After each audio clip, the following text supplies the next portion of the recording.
All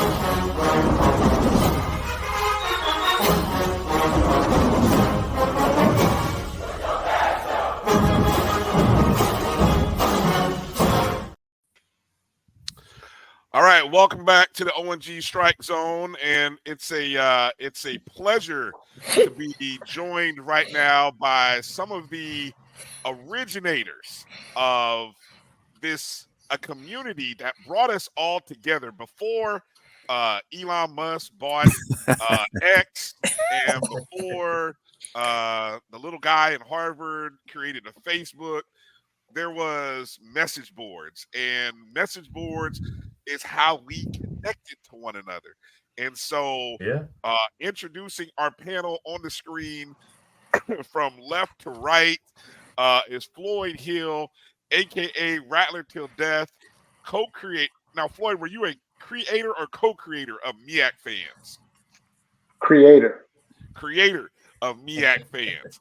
We also have in the center square Dr. Christy Walker, co-creator of the fifth quarter. Dr. Walker, how you doing this evening? I'm great. It's good to see some familiar faces. Nice. Yes, indeed.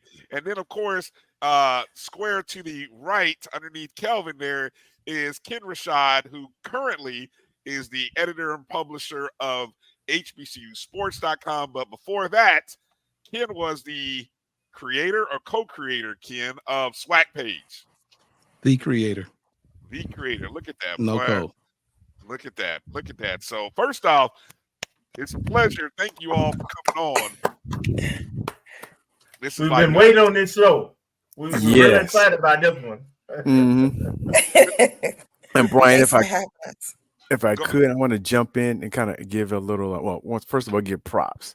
Because I met Kelvin and Floyd through the MEAC fans, and it goes way back. And that just as a timeline, my daughter's a senior in college now, and they put money together to get her a FAMU little onesie when she was born. Oh, wow. See, this is the kind of stuff I love. And on top of that, the week before she was born, my wife, we were driving on Philly looking for ribs, and her favorite rib shack, they were closed for the summer, or they were like closed that week. And she was like going off, she was like a week from being due. And I said something on the board, like, y'all got to help me. Y'all got to, and I was just, trying to reach out the lifeline. And Sam Dixie, he made some ribs and freeze dried them and sent them up here. And she's still talking about those ribs.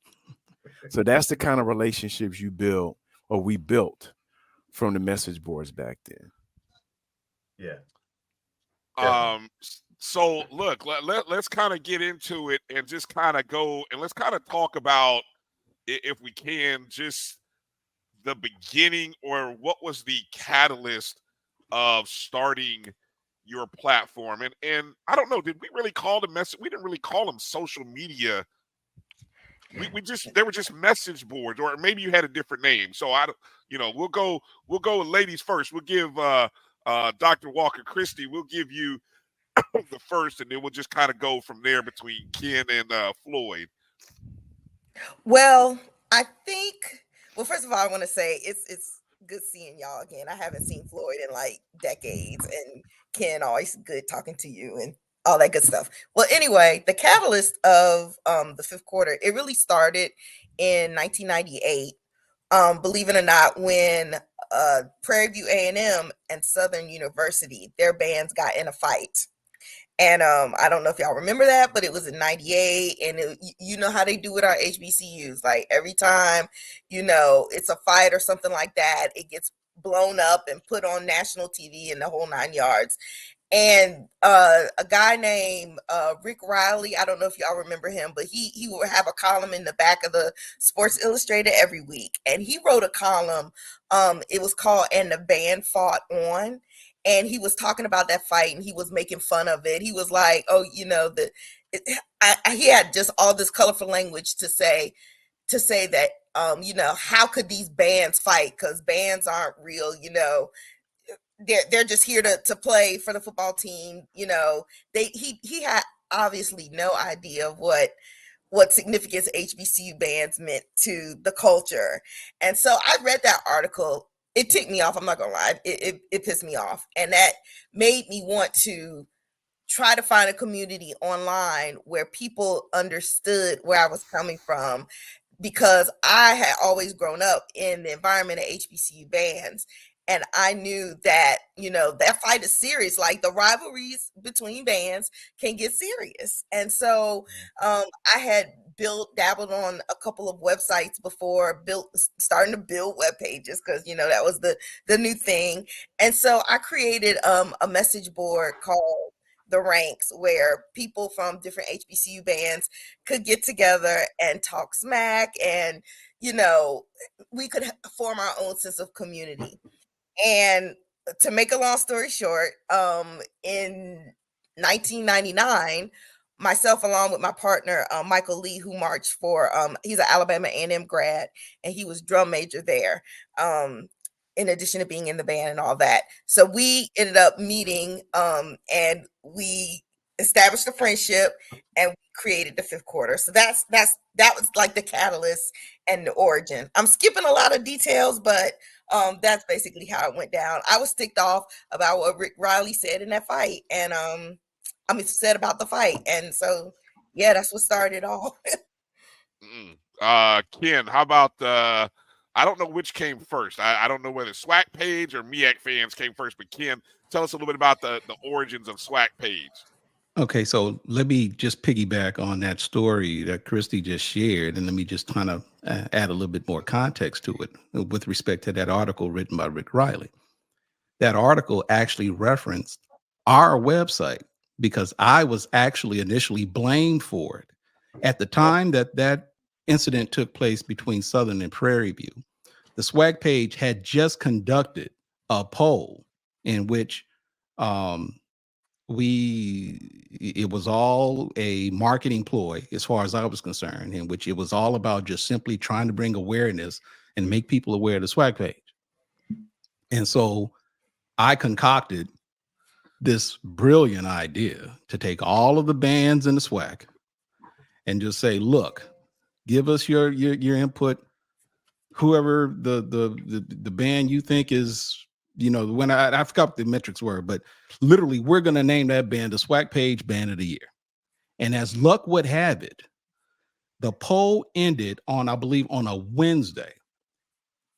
Southern and Prairie View literally finished 1 and 2. And just so happens that poll ended on a Wednesday, in which they were supposed to perform that Saturday. That game took place down at Lamar University in Beaumont, Texas. And so Prairie View finished 1, Southern finished 2.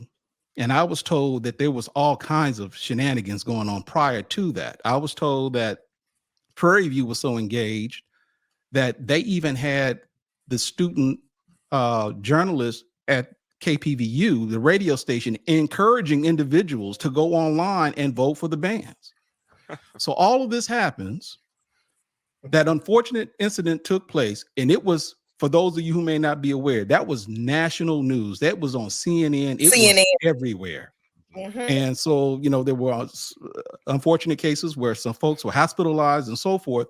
And so all of a sudden now I'm receiving email, this is your fault. You ought to be ashamed of yourself. And I'm like, are you really going to sit up here and blame a fight on an internet band poll? I'm like, man, screw that. So it traction builds. And then all of a sudden, Rick Riley writes that article, and he references, if you go back and read that, and it's archived, he references a band poll. And I remember myself being upset. I'm like, damn it, he should have named the name of the site that provided the band poll. But anyway, so just to provide some context, it's amazing how all of this kind of pans out, because Christy talks about what the impetus was for her, and yet I'm the person that was eventually blamed. And I don't want to get too far, but eventually that incident actually led to Tom Joyner ultimately getting kicked off in Baton Rouge because of it's another story, but just adding some additional context to what Christy said, and that we were established in 97. And so we were, kind of established and was in the process of just trying to gain awareness. So it's amazing how what we did actually led to in an indirect way of how the fifth quarter came about. Wow. Floyd, take us back to some of the origins of MEAC fans. Okay, so MEAC fans started in the summer of '99. So, and truly, the basis of starting MEAC fans was because we were all on Kenn's site. We were all on Kenn's site, and we really were out of place, right? We didn't. They would always tell us, "What are we doing? What are you doing here? Get your own spot." They would talk about us bad. For the record, I didn't say that. I enjoyed you being there, but anyway, it's not you. It I know. But that is true. Go ahead. I'm sorry, Floyd. You were overrun by MEAC people. I mean, I'm sorry, y'all. No offense to FAMU, but y'all still MEAC to me. It's like MEAC people. And one from the SWAC. Okay, go ahead, Floyd. Right. So truly, we were on Ken's site. So definitely, SWAC page came first. And that summer, I was doing an internship out in Colorado, and I said, I can make our own site. We can make our own home. And then and say, in my opinion, Kenn is a journalist, right? So they come from that perspective.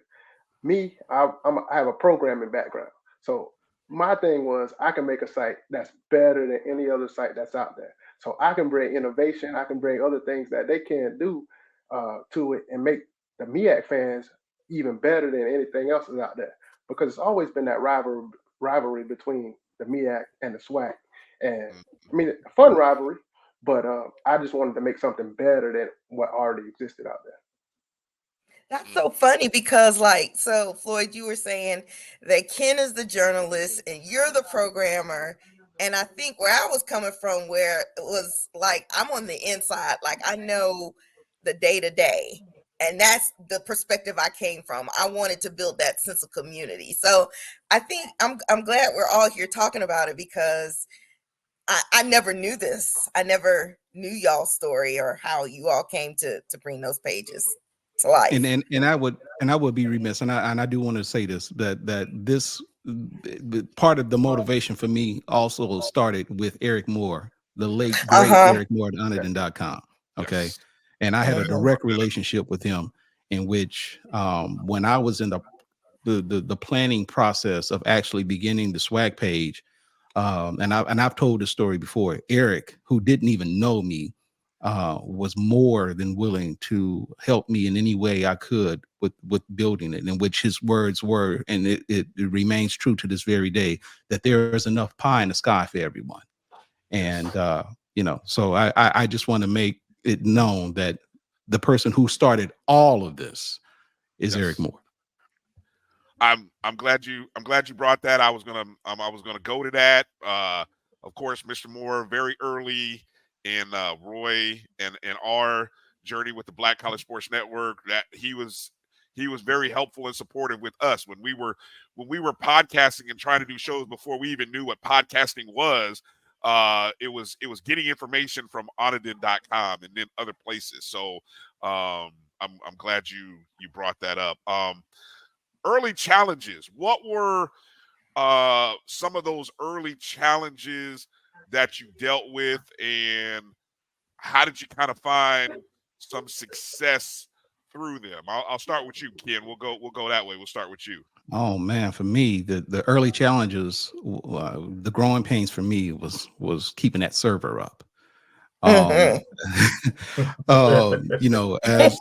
the site grew and as more people became members and began to engage, trying to keep that bad boy up was not only time consuming, because again, this is the internet in its infancy. It not only was it time consuming, but it was costly, and there wasn't really a former monetization mechanism in place. And I remember I remember literally, and I'm not going to say I made this up, but I was like, look, if you guys want to keep this bad boy going, because keep in mind, at the time I was still working an 8 to 5, but this wasn't anything full time. I said, y'all going to start making donations. Y'all going to start pitching in. And I'll never forget. Floyd and the cats at MEAC fans clown me. You may not remember, Floyd. You guys had a jar with a bunch of pennies on it. I'll never forget that, man. I was like, they really clowning me about this, man. But you know what? I'm like, y'all see that jar here though, because I'll take it. So, but no, that was probably the biggest challenge, man. Constantly servers, and then talking to IT administrators. Well, you know what? We recommend you make an upgrade. I'm just like, what? How much is that going to cost? And that was probably the greatest challenge that I had early on, keeping that damn server up, because man, it was a challenge. Floyd, you and Christy are both shaking your head. How about you, Floyd? Something similar, or anything different than that being sort of the biggest challenge?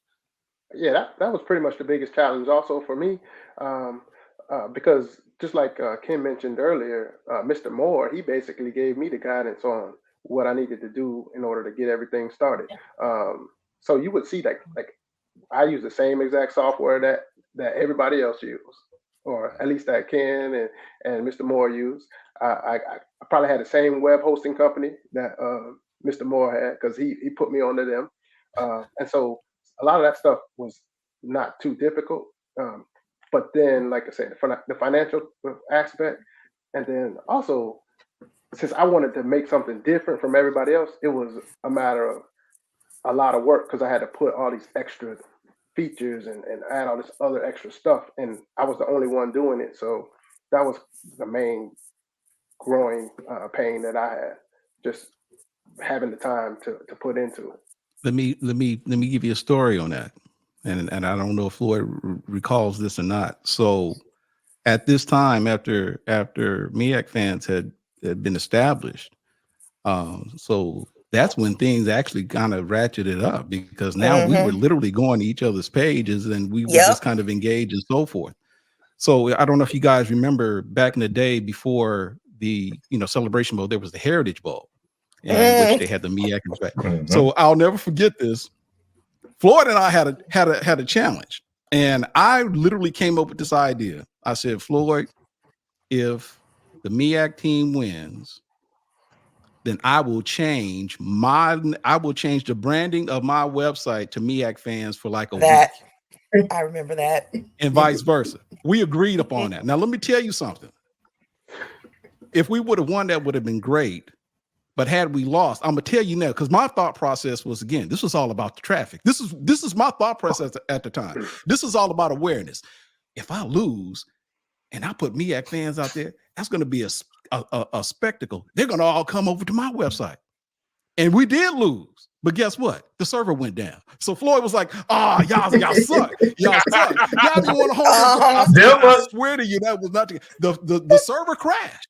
And I couldn't maintain it. And so they was like, oh man, they suck. They didn't want to make believe me, I wanted to hold that deal. I had no problem honoring that bet, because I'll admit, it was self-serving. But we made that bet, and they was like, man, whatever. I ain't make no bet with y'all anymore. That was golden. Hey, Brian. Yeah. Related to that story, and Floyd, you correct me if I'm wrong, but I believe that was my most memorable moment, a favorite moment between all the battles of the 2 pages, because I believe that was the catalyst for the death of the SWAC page thread, wasn't it? Oh, yes, I remember that. Yes, it was. Oh, wow. Hold on now. Which game in the Heritage Bowl was that? Was that? I mean, was this the first Heritage Bowl game, or was it 99 when it was Hampton versus Southern? Was it that one? Okay, maybe so. Okay. Yeah, I don't even know who the teams were. Yeah, because I remember I went to that one. I went to that one. Wow. And Christy, what about the 5th quarter? What kind of challenges did you all have? Anything outside of the server issues? Oh yeah. I mean, I will say that my partner Mike Lee with the website, he comes from a web design background, so a lot of times he would take care of the back end, and I would just I guess be the face of the 5th quarter, day-to-day conversing with people and like bringing that sense of community. But I would say one of the things that that I remember is, you know, you got to think back. This is pre-YouTube. This is pre-smartphones. Like, you know, you had the block phone, you know, that I mean, I had a block phone that my parents were like, oh, you use this for emergencies only. Like, you know, free minutes after 9 p.m. on weekends or whatever, right? So you predate all of that. And we actually didn't even have video clips on our site. We had audio clips because we didn't have video capabilities. And the thing was that I had to like, the problem was like, I couldn't, of course, I'm one person. I can't be everywhere. And so like I would, you know, people would want to know about different games and different battles, and they couldn't hear them or see them because they didn't have that ability. So like I would actually go to a friend's house who had Wi-Fi. No, he didn't have Wi-Fi. He had high speed. He had high speed. And I would upload, I would go to the game, record it on my camcorder, you know, no phone, no smartphone, you know, camcorder. And then I would go to what it was called, Real Player. I'd have to like convert it to a Real Player file, upload it, edit it, you know, do all that things just to get one audio clip of band X playing band Y. And so, you know, it's just I could obviously not, I obviously couldn't be at, you know, multiple places at once. So I think that was a thing, that an obstacle that we had to go through. Luckily, you know, there became smartphones, and then, you know, the camera abilities, and, you know, then YouTube, and then it went on from there. But like that was the initial thing. And when you say when you say high speed, you're really talking. What was that? Was that ISDN? Is that what that was? Yes, absolutely, absolutely. Like, you know, because I mean, I'm telling you, man, you are showing your age. Well, I'm telling you. Well, I mean, remember it all. I remember it all. Too. Hey, your site's older than mine, Ken. So let's not even go there. You know. But yeah, I mean, that's what we had to. That's what I had to do. I mean, yeah. So. Folks, good times. You had to go to the library. See, I remember the library at whatever. Well, obviously, I don't know about FAMU. I know we would go over to Florida State, and they had the high speed stuff over at Florida State. Now, I don't know. Sometimes FAMU did. I don't know about, you know, but I'm thinking back. I know when we got ISD, and it was like, ooh, this page is loading up 5 seconds or no, 20 seconds faster. Ooh. Right. Oh, it makes a difference, especially when you have to upload audio files, you know. Well, anyway, go ahead. I'm curious, obviously, with the and what's interesting is at the same time that our message boards and your message boards were out, it wasn't new to college athletics. Like, you know, other fan bases and other fan sites were running message boards, and I mean, that stuff was vicious out in those spaces. So something just came to mind when you were talking about those server challenges. What was it like when you were was there any kind of comparison when you're looking at, oh, that fan base, like Ken, were you looking at stuff maybe that LSU or stuff from the SEC fan bases were doing, or kind of, I'm just kind of let people know kind of where that inspiration started from or maybe came from. So the inspiration initially for the board, and I like Christy, the SWAC page initially started off as a project. I was simply, you know, I was a journalism major in college, but yet at the time, everybody that I was hanging with either worked at IBM or had some sort of IT jobs. And so every time we get together, they were talking shop. And I'm like, what are y'all talking about? You know, so I went out, and at the time there was a store called Comp USA. And I went and bought. Now you're telling your age, now. Right? Exactly. So I went out and bought a book in which you know teach yourself HTML in 14 days or less by Laura LeMay. I still have the book, and that eventually led to, you know, where we are right now. But with respect to your question and the message board, I was already kind of going back and forth with a number of SWAC folks. At the time, CNN had a message board where there were various group chats, and then this one just happened to be HBCU related. And I don't know if you guys, I don't want to put his name, but you guys might know him on the board as Get Ready, Robert, and a few others. That's where I met the D Nice and a couple of other guys. I actually met them there. And so given some of there were still some restrictions, and even then with the CNN board at that time, it was somewhat kind of cumbersome. And so I just happened to just come across the software, and I'm thinking, you know what, this is a lot cleaner. It looks like a lot smoother. I just did it. And I said, hey, would you guys be willing to move over here and try it? And man, I'm gonna tell you, Avis, Robert, D Nice, those were literally like the first 3 guys who came on board. And for whatever reason, it just grew from there.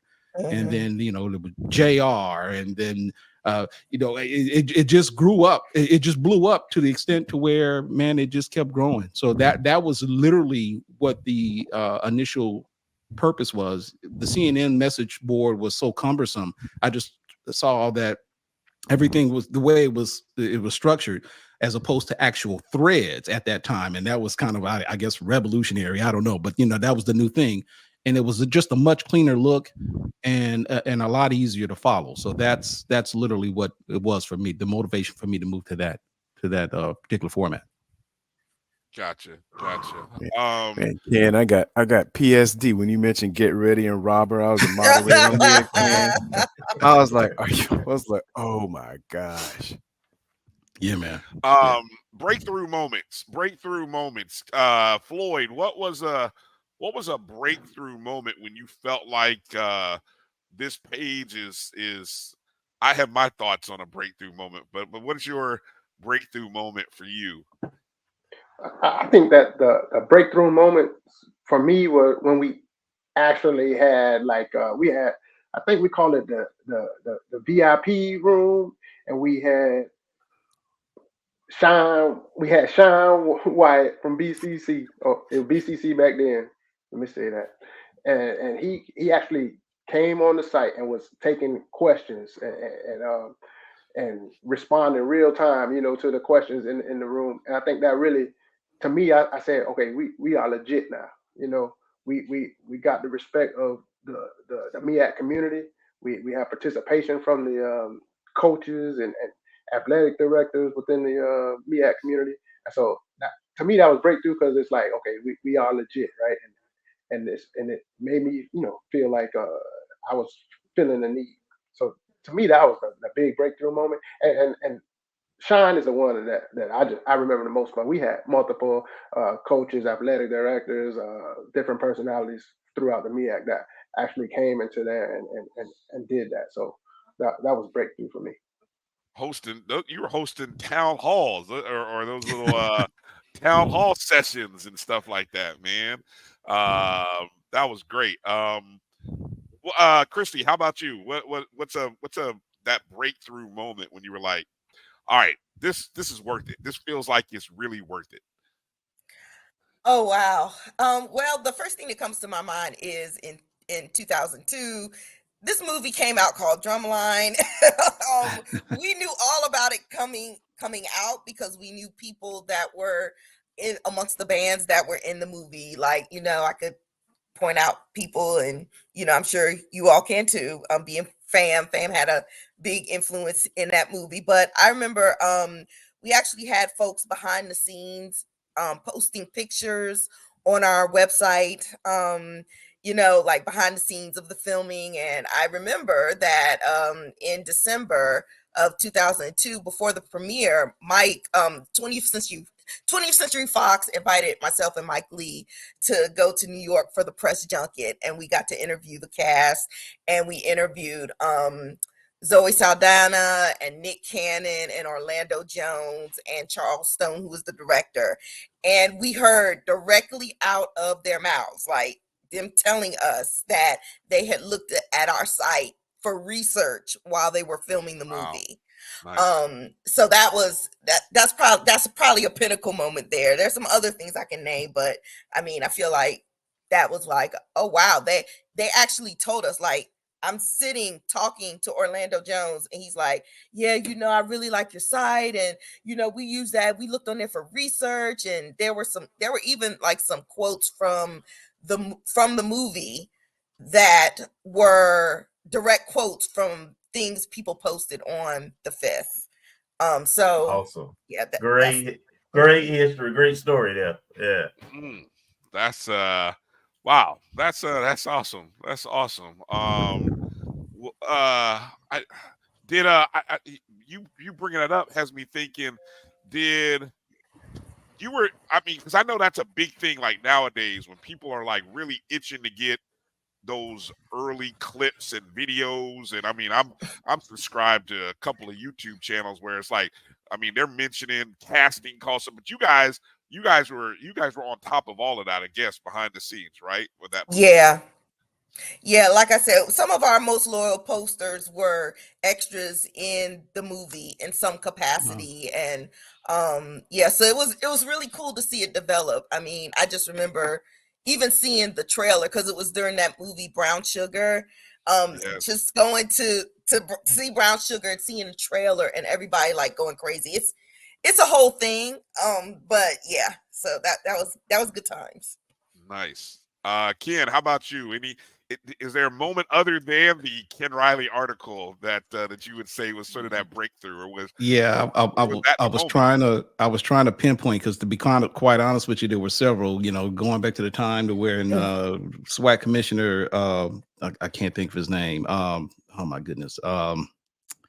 Anyway, pissing the SWAC office off, asking me to remove the logos, which that was one issue. But I think in the plethora of things, there was an instance when the SWAC commissioner Washington actually, for whatever reason, registered on the website and decided to engage with Get Ready of all people, and that didn't end well. But I think the one moment. Yeah. There you go. Right. Yeah. Kenyatta knows. Yeah. But I think the one defining moment for me, and you guys may remember this. This was going back to the highly anticipated. I forgot what year it was. The highly anticipated matchup between Southern, which at the time was coached by Pete Richardson, and FAMU, which who was the coach at the time? Billy Joe. Billy Joe. Mm-hmm. And we already knew that was pretty heated at the time. And lo and behold, during a press conference, I knew we had arrived when Pete Richardson, of all people, held up a printout of the SWAC page message board, and he said, and I quote, "Somebody's going to get embarrassed." Southern got embarrassed that following Saturday. And there is a gun, and look, get ready. Look, the SMAC board is named in his honor because it was him who coined the phrase "FAMU scores again." And so it was a blowout. I forgot what the score was, but the day Pete Richardson held that up in a press conference, and then the Baton Rouge Advocate did a report on it mentioning us, and I was just like, okay. But yeah, somebody's going to get embarrassed. That's when I realized, oh, wow, okay. These coaches read this too. And, it's having an impact.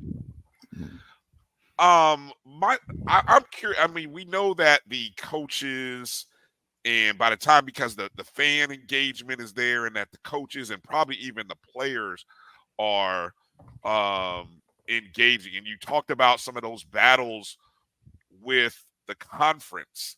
I'm curious, and it leads me to this thought about cooperation. Like nowadays with a lot of our entities, we seem to be getting good cooperation or somewhat, because I think whether it be the conferences understand. I know that side eye. I know it's. I'm saying that kind of with a I don't know if I'm being tongue in cheek there but what I want to say is, how eager for information, or how helpful was the conferences, or in Christy, in your case, other bands, band directors, how helpful or maybe unhelpful, By were they back then? And I just talk about the directors. Yeah. Some loved us, some did not love us. Some, and I think it was some of the older directors, not all, but some of them saw this new medium come about and they didn't know how to handle it. So I've gotten lots of stories of I've heard lots of people getting either called out in their rehearsal for posting things on the 5th, or the band director telling them at the beginning of the year, I don't want to see no posts on the 5th. That let me know, hey, you're looking, right? And oh, my band director kicked me out because I said such and such on the 5th.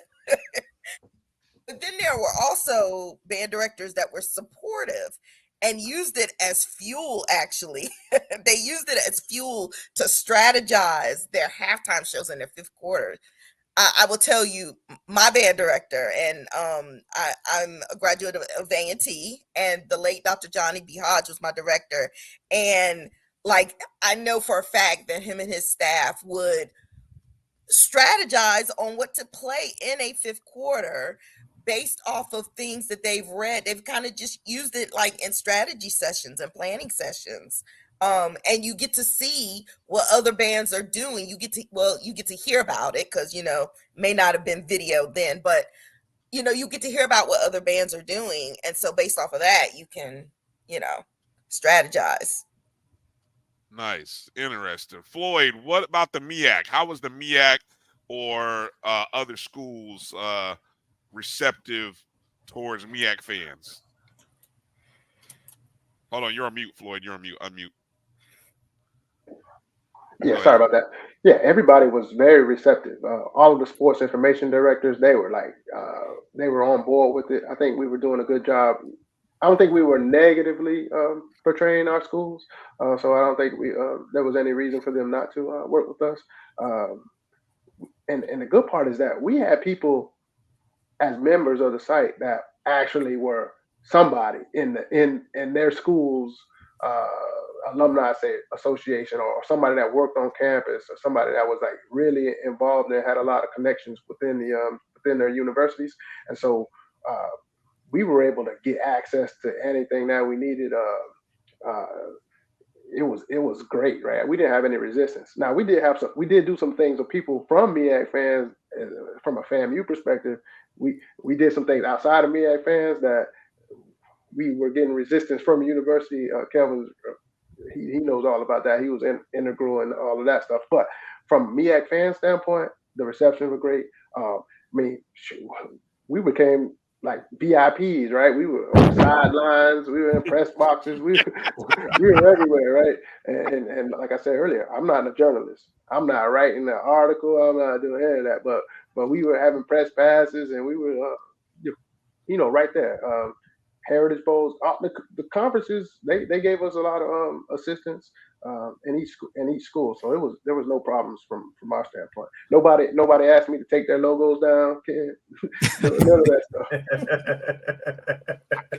I'm curious. I remember just from the FAMU perspective, Floyd, the MEAC fans was instrumental in the jerseys that were real popular. I mean, that's a big thing that I'm still amazed and miffed by, about why to this day you can't get authentic game worn or even close to replica style jerseys. But I remember MEAC fans was instrumental in getting jerseys. Did any other schools do anything similar outside of what FAM did in the MEAC, Floyd?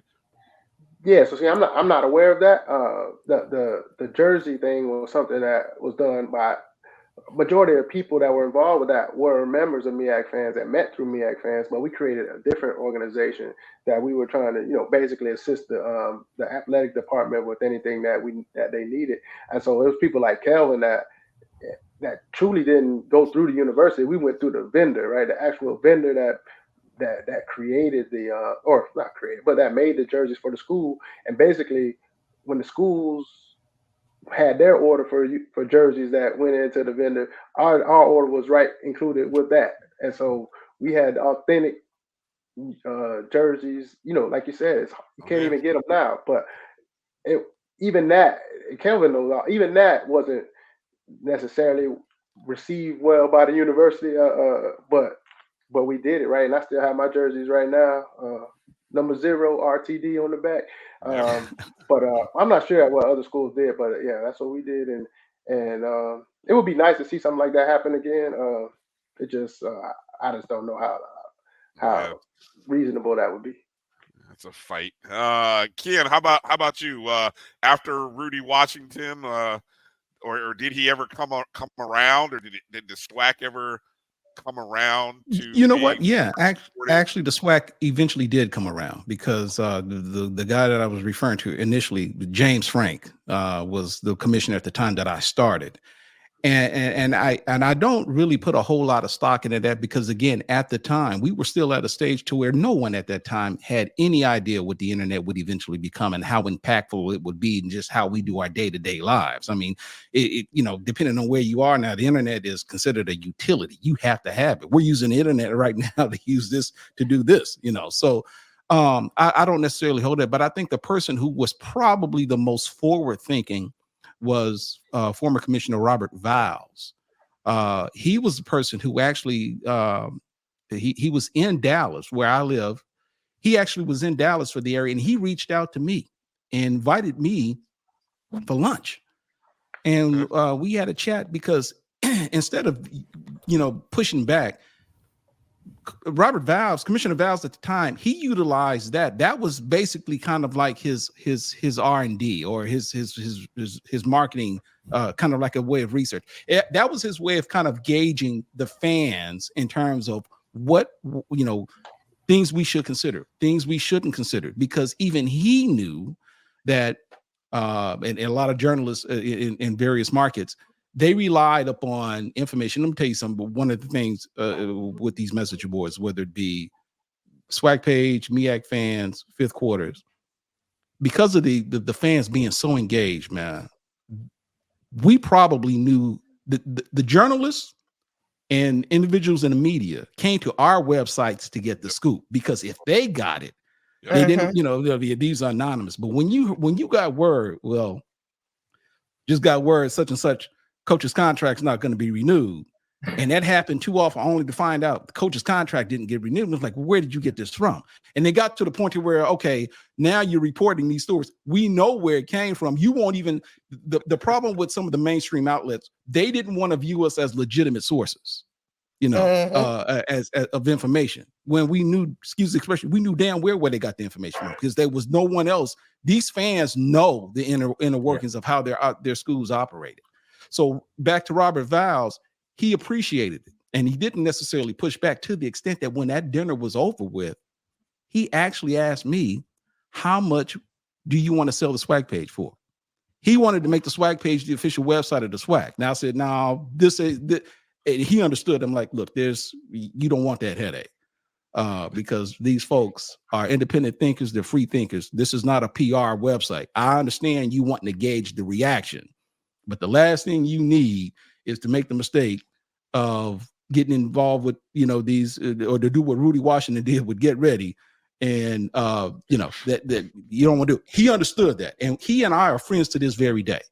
So he had the ability to be forward thinking and to basically embrace it, as opposed to trying to make it appear, you know, kind of like this anti thing that no one should trust, because people are talking about the ADs and the coaches and how the coaches need to be fired and all this other stuff. But he embraced it, and he took, instead of looking at the so-called bad or the negative of what people were saying, he looked at it from a holistic standpoint, and basically took it for what it was worth, and even admitted that some of the decisions that he would make were based upon the fan reactions and interactions, not only with our websites, but he even told me that, you know, the MEAC fans and fifth quarter, all of these, you know, that was kind of like where we are right now with social media. That's the impact that it's had, because now schools embrace social media. Well, Robert Viles at the time he was commissioner, he embraced the SWAC page. Yeah. let's kind of talk about, before, I know I want to make sure we get some of these last talking points in with you guys. I'm going to kind of combine things. I'm curious about where you think the legacy or your perspective on the legacy of your platform, but maybe share how your platform changed or uh sort of I came to an end, or how it ceased to exist in that state in which it was. I'll start with let me start with you, Ken, since you were just kind of talking, 'cause I know yours has kind of transitioned in over time, but maybe when you talk about that legacy and talk a little bit about the transition there. Well, I think the legacy with respect to so I view it at the time, there was the message board / the forums, and then we referred to the news part of the website as the front page. Well, obviously things have transitioned to the extent that the message board, I think the legacy of this is, and this may be the case with the fifth or even MEAC fans. I say all the time that the SWAC page literally is responsible for producing families. There are people who met, married, had babies, and those babies that I recall are now in college. And I'm just like, what? Some not together. But the fact of the matter is that that's just how engaging or how impactful the message boards were at the time, because many of the groups right now that we see on Facebook and some primarily in Facebook, a lot of those groups were birthed from my message board, MEAC fans in the fifth quarter. These people who were pretty much administrators of some of these groups were people who were regular users who have now utilized the technology of Facebook, and they pretty much continued that. So obviously we can't compete with Facebook, and I don't try. I mean, there's still some individuals, the old schoolers that I say that will pretty much engage on the board right now. But obviously the focus for us right now is more so news and information, and that's our primary focus. But the board in and of itself, man, that was the thing that, like I said, we created families, and that's just it's just kind of jarring to think of that. Any well, I want to say this the right way, so I don't want to get in trouble here. Anybody name their kid after you, Ken? Anybody name their kid Ken?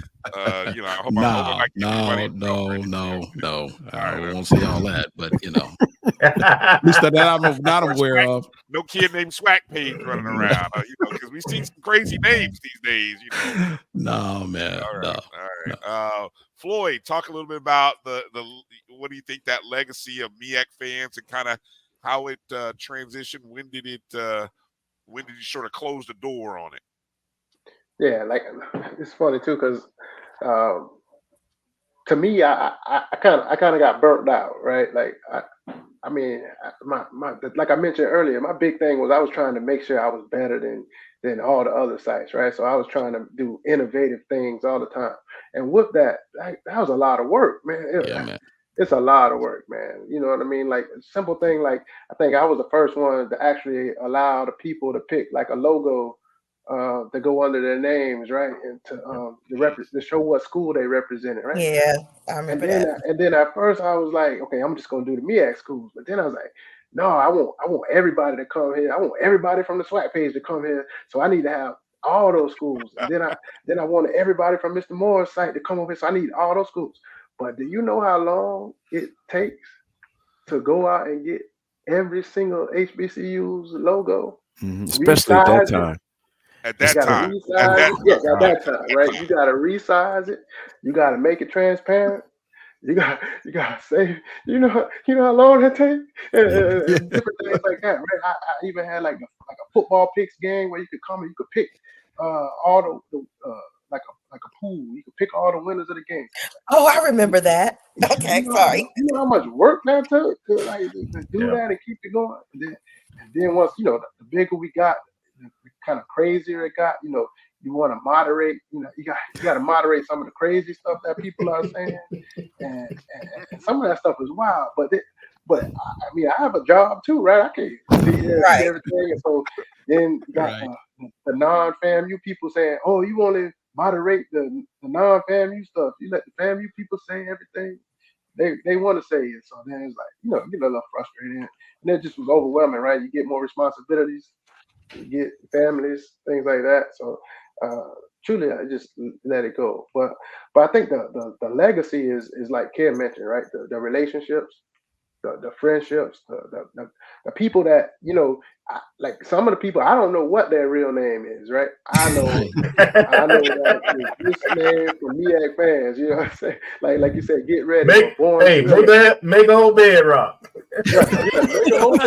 Oh yeah, who is that? Yeah. Who is that? Oh, sorry. I know he's a JSK guy. Yeah. Oh, I remember him, but I was like, who is that person in real life? Yeah, so I think those relationships, like all Kelvin, man. I go to Tallahassee, like games like the Lincoln game. I come to Tallahassee just to see Kelvin. I don't care about seeing Lincoln, right? I come to see Kelvin. I come to see Sonya. I come to see all the other people that's up there, Shauna Barber. Different people from that I met through MEAC fans that really were at FAMU the same time that I was there. I didn't know them, but we met through this community. Every time we go to another game, at a away game, we try to meet up with people from MEAC fans from there. I think that's the key for me, like the legacy, to see those relationships, and these people I've gotten to see my kids grow up. I've gotten to see their kids grow up. It's just great like that. I'm just happy to be able to look back and say, okay, I was able to create something that touched so many people and impacted this many lives. So to me, that's the legacy that MEAC fans leave. And we looking to do some type of reunion next year, which would be like 25 years. So we're looking to try to plan something next year, and so we'll see how that goes. Floyd, when did you sort of officially turn the lights out? When did you say, all right, I gotta unplug the server here and shut it down? When just roughly year, maybe? I honestly don't know. I don't know. Maybe around, I don't know, maybe 2007, 2008, sometime around that. Yeah. Okay. I would say that's about right. Okay. Christy, I know the fifth quarter, you just, it almost feels recently, a couple of years ago, I guess the fifth quarter turned the lights out and ended almost a 20-year run. Talk a little bit about just the legacy and I know I was listening to a recent podcast or a podcast, and you guys were talking about how just how it all sort of came to an end or whatever, but just maybe talk a little bit about that legacy and just why after 20 years, was it just kind of time? Had it run its course? Did you see it other things coming around? Well, it's a mix of everything. So we were live for exactly 20 years. We started January 1999 to January 19th, 2019. So we shut it down after 20 years to the exact day. And I think it was just a mix of things, like it had run its course. I mean, you think about what happens in 20 years. At the time, Mike didn't have any kids, and now he's got like 3 kids, and we both have gotten our doctorate degrees, and just life has been lifing, you know what I mean? So it's kind of like, and I think with social media and things arising and being popular as it is, people weren't really congregating on the message boards as much. But I'm fine with that, because I was really just living my life, and it was just time to move on. I mean, I will tell you personally, through my doctoral process, it drained me. It drained a lot of me, and I was like, okay, well, I'm ready to start, because I had just recently finished when we shut down the site, and I was like, well, it's time to move on. You know, I've finished this chapter of my life in many ways, so it's time to start new chapters.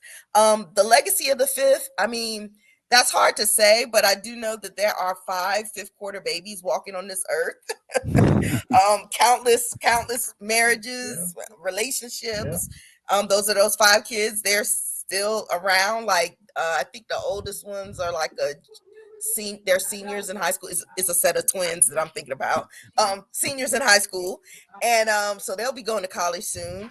And also, you know, people who were in high school are in college at the time of the beginning of the fifth are now like they're HBCU band directors and assistant directors. Wow. There's been a whole changing of the tide. It's a whole new generation of band directors now that grew up with the fifth, or you know, at least use the fifth in some kind of capacity. So I think it's influencing bands. It's just really influencing people who want to march in an HBCU band.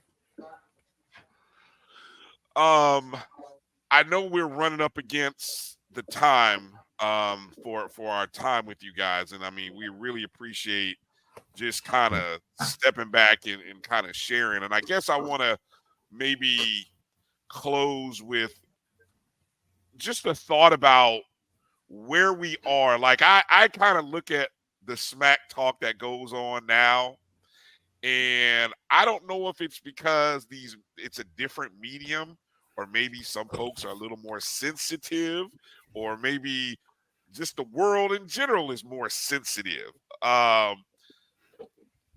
What's your view on?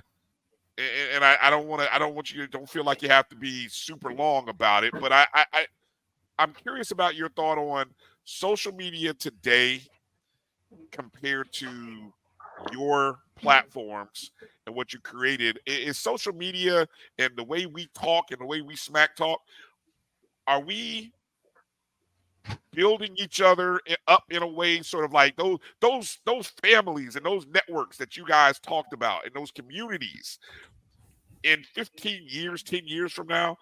Is the current state of social media helping to do more of that for the younger generation, or is it spiraling in a bad direction? That could be a very long-winded question. I know I just asked, but I'm curious. I couldn't find a better way of saying it. So I'll start with you, Ken, and then Floyd, and we'll go in with Christy.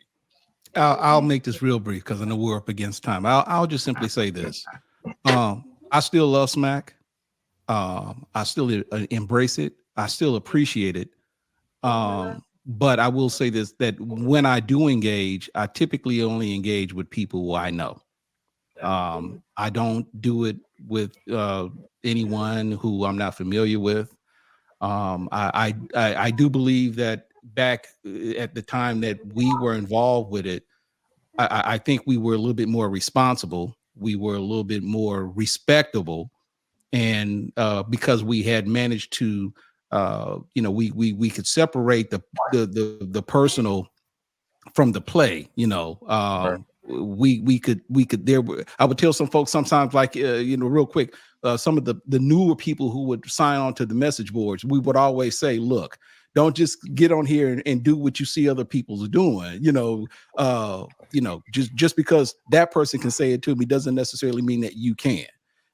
Or if you come in here thinking that you know everything, folks are going to come in and they're going to slap you upside and you can get your feelings hurt, but things have changed. And I think more so because now money is involved. And so companies are going to be a lot more sensitive, if you will, in terms of what's said, in the public space and so forth. So things that we could say then, we certainly can't say now.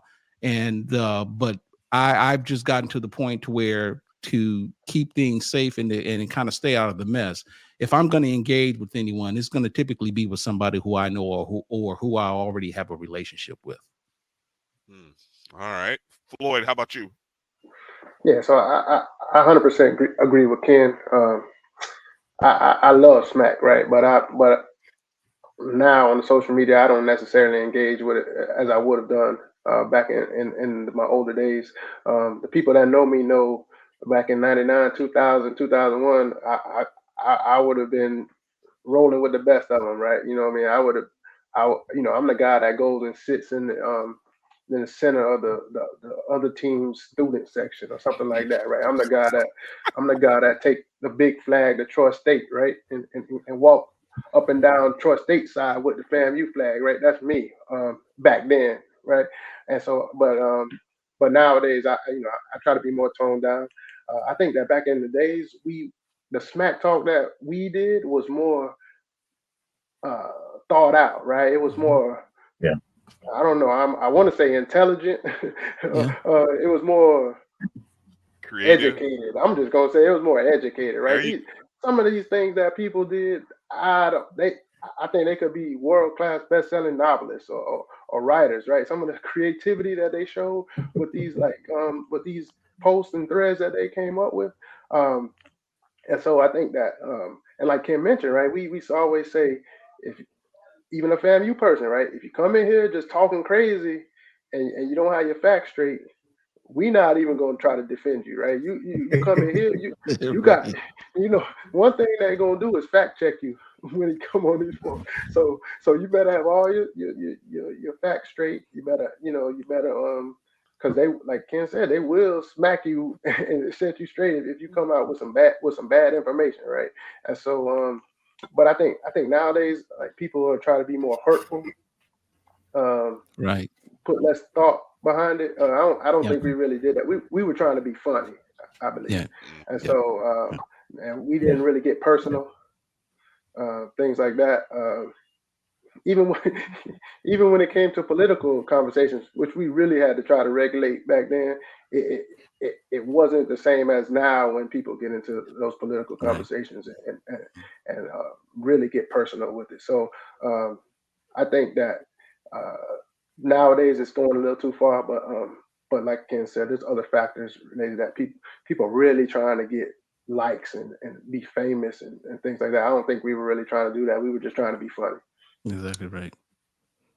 What about you, Christy? I'm okay with some smack talk. I mean, y'all just had the Florida Classic. Like, I'm gonna say my little smack to North Carolina Central. I've been talking, smack, but like Floyd said, there's a difference between like the educated smack, and I feel like nowadays a lot of it goes below the belt. And I think it's maybe for the desire to be viral. I don't know what it is. But yeah, I'm not a huge smack talker. Did I have we had a smack board. I mean, it's fine to have a smack board, but I don't know, that just really wasn't my MO. But on another note, I wanted to bring this. I'm actually at my parents' house in Virginia, and I was looking in the closet and I found this. The SWAC page. Oh, wow. Wow. Y'all remember this? Yeah, I still Absolutely. I was like, oh my gosh, it was just like divine intervention there. I was like, Oh, wow. here today. Wow. So look, I ain't new to this. I'm true to this. So, Hey, Brian. Yeah. Let me jump in and say, first of all, to all three guests, thank you all for what y'all did, man. Mhm. It's an honor for you all to be here. And as Floyd mentioned, many of you mentioned, not only did we develop friendships, families, and so forth. My daughters, my oldest daughters, one now has a PhD, and both of them are in pharmacy area, but they were just born. They were like 1 and 3 when I joined the SWAC page, and then the fifth quarter and I was on all 3 pages, by the way. And I may have partook in some smack here and there, guilty. But I really enjoyed those forums, those platforms. It also gave me an opportunity to do some civic duties, support my university, because it connected me with other like-minded people. And as Ken kind of alluded to, and all the panels alluded to, a lot of us were people in the know. Whether we had titles or not, we were connected with folks and at our respective universities, and so our information was really good. Yep. So I think that what made it special. But you all way before your time. This is like, I don't even know if MySpace was even around then, right? No, it was. I think that came out. That even came out the that predates. It predates Facebook. It predates MySpace. Yeah. And I'm laughing when I think it was Kenn who mentioned Comp USA, because how I found all these pages, how I became a part of it. I opened the original Comp USA here in Tallahassee once I graduated from school. So I always had, I had the best computers and the best software and so forth. And so I had access to technology. So that's why, I joined the pages. But man, I really enjoyed and appreciate everything y'all did. And just look at us now. No one could have told me. I mean, I got a regular 8-5 and I do other things. My background is not in journalism or IT or anything.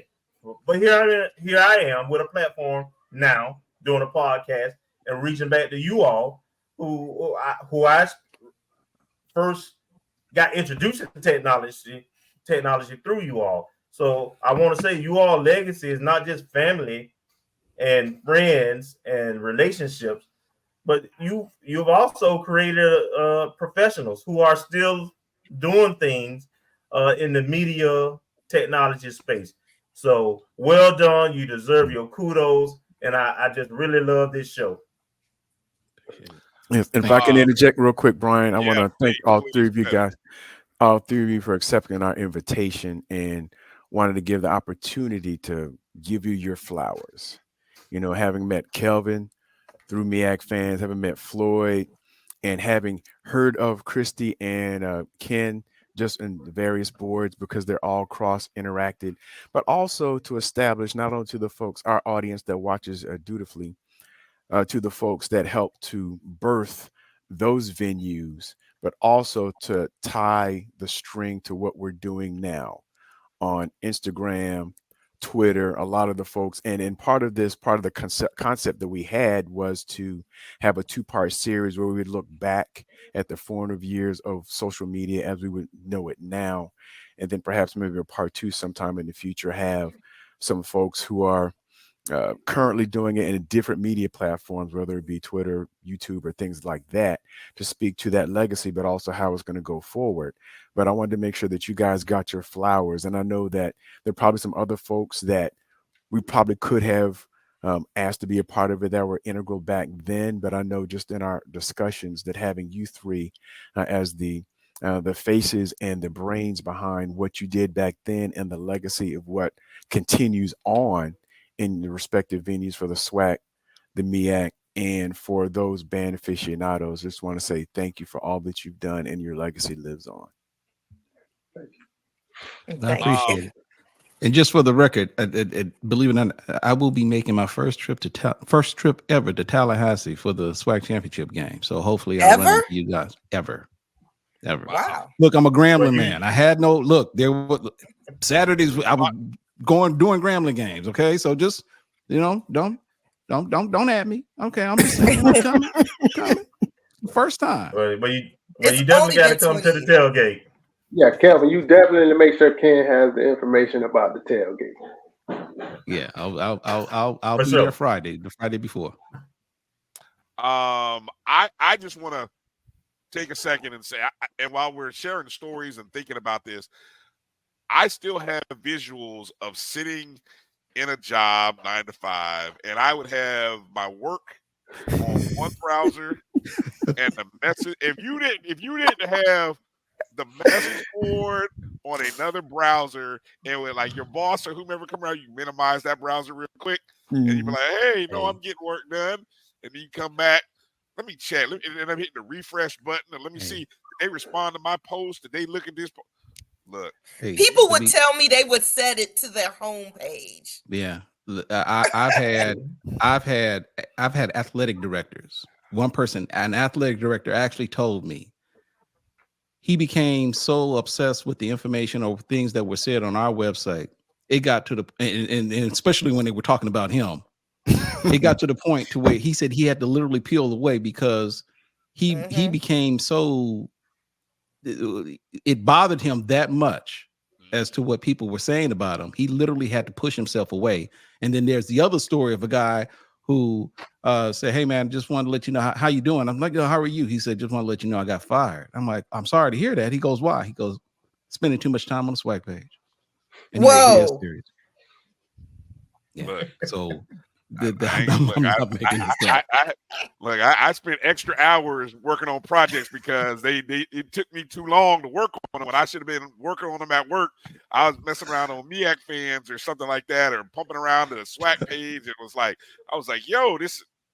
So I guess in all, folks those of you who are, who remember all of this stuff, make sure to share this segment with people. And I hope that a lot of the new content creators that are out there, just remember, it didn't all start with you.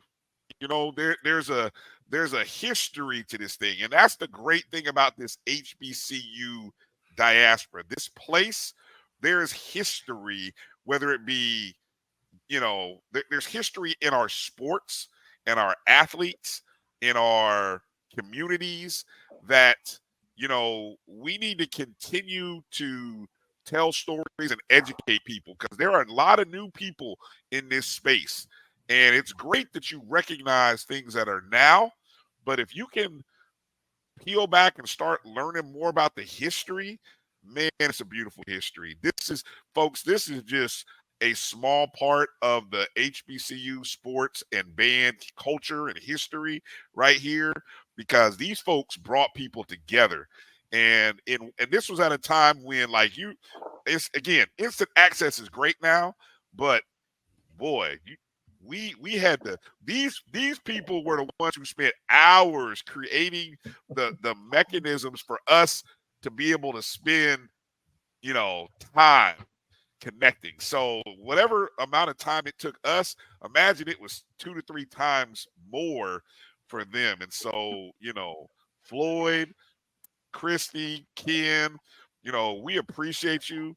Thank you. We're glad you came on the show. We're glad that you came on to talk about, and just glad to see that the history and legacy is still so vivid, and it's still so vibrant, and that it brings up good memories that we want to talk about and share. So I mean, and you look so good. You age well. Yeah. Y'all must be living right, doing things right, because Amen. Living right, doing right. God is good. I got a filter on the camera, man. Don't be fooled. There's a filter. Believe me, I got the settings just right. Well, don't change it. Change it. One last thing, Floyd. When Christy, when she pulled out that hat, I still got a MEAC fans T-shirt somewhere, but I have the official MEAC fans banner, because remember, we used to have to get together where everybody would come up, come out. Usually it was in Atlanta with Deborah Threed and Look, shout out to her. She actually helped put our first SWAC page reunion together out in Atlanta. So yeah. And I dropped the plug in the there's a MEAC fans, a private MEAC fans group on Facebook. I put a plug in there yesterday or this morning, so hopefully some of them showed up, or at least can catch this on the replay. But I have the banner. I have the banner to Floyd, and I guess I need to give it to you when you. Hey, that'd be great. Like, I'm just out of town. I'm not out of town right now, but at home I have at the game or something. Yeah, I have everything. I'll bring it to the tailgate. Okay, all right. Well, I look at it and say it's moments like this that remind that now that we have this super event at the end of the season called the Celebration Bowl, and it is truly an opportunity to celebrate. And I'm sure that somebody here is probably thinking about, oh, you know what, I need to do a 5th quarter tailgate or a SWAC page reunion meetup or a MEAC fan. Somebody's gonna do it if it's not one of y'all three. So but anyway, hopefully this kind of inspires that kind of thing where we get an opportunity to come together again and share old stories and some smack talk and have fun and kind of catch up. So again, Floyd, Dr. Christy, Kenn, appreciate your time tonight. Thank you for coming Happy on. Thanksgiving. Yes. Yeah. Happy you all as well, man. God bless And you all. happy Thanksgiving to you all as well. Everybody else, hang tight. We're going to get back to talking into some Rattler athletic news right on the other side of this short break. You're watching the O&G Strike Zone right here on the Black College Sports Network. It's never too early to plant the seed, to share the tradition, and instill a sense of pride in your HBCU with your little ones. HBCU Pride and Joy Children's Boutique helps you share your school spirit with a wide selection of adorable kids' apparel and accessories officially licensed from your favorite HBCU. Visit hbcupridejoy.com and follow us on all social media at HBCU Pride Joy on Facebook and Twitter. This is Ryan Fulford. A.D. Drew and I are co-hosts of the BCSN Sports Wrap. We talk about all things related to HBCU athletics. From the games, teams, coaches, and fan interest stories, we cover it all. You can find our shows on Facebook at BCSN Sports Wrap, YouTube at MyJBN Online, and everywhere you listen to podcasts like Anchor, Spotify, Google, and Apple Podcasts. You can also find the show on the Jericho Broadcast Network's app. Make sure to download.